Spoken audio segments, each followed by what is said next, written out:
Bullets may fly round, but I lay down. I feel safe and sound on solid ground. How can I lay down, down, down, down? What if you died tomorrow? The chances are very unlikely, but it is possible. Would you be happy with your life? Would you be grateful for the things you've achieved? Or would you forever regret everything? Now, let's say hypothetically you did pass away, and you had a video clip of your life all summarized together like a small documentary. Would it even be worth watching? Or would it be filled with hours of just scrolling? Death is a common fear amongst most, but I fear something greater. My biggest fear is that whenever I do pass away, they show me the person I could have been. This person would be better than me in all categories: health, body, mind, everything. And I'm just going to stand there, regretting not even coming close to what I could have been. So, you might be asking, what does this have to do with the mindset that changed your life at all? Well, this makes everything. This fear of possibly never being able to come close to what I was supposed to be haunts me day in and day out.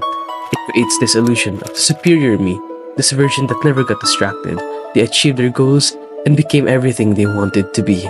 And every mishap I have, every time I get distracted or overslept, the regret that comes after always comes with this haunting and painful thought, to the point where I loathe myself so much that I hate every single mistake I make, causing me to have this huge hatred towards myself.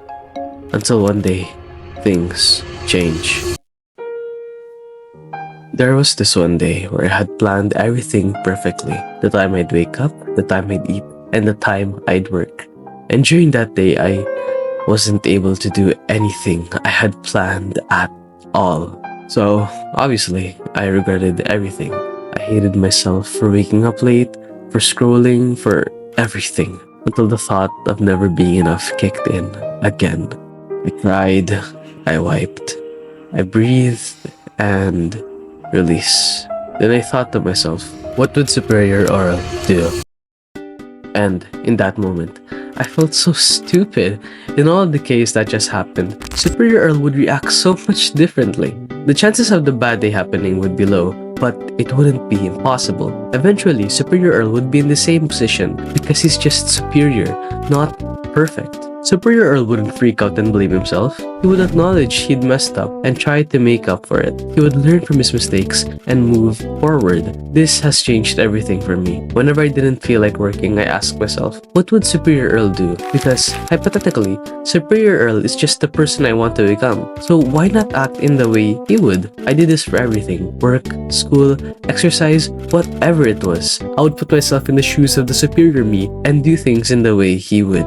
The seemingly small and insignificant thing changed the way I think when it came to my own self-worth and truly helped me learn from my mistakes. Not in a hating or loathing way, but instead in a more forgiving and loving way. Remember, people don't learn from being degraded again and again. Instead, people learn from positive reinforcement. So learning to appreciate small wins make the largest difference when piled up.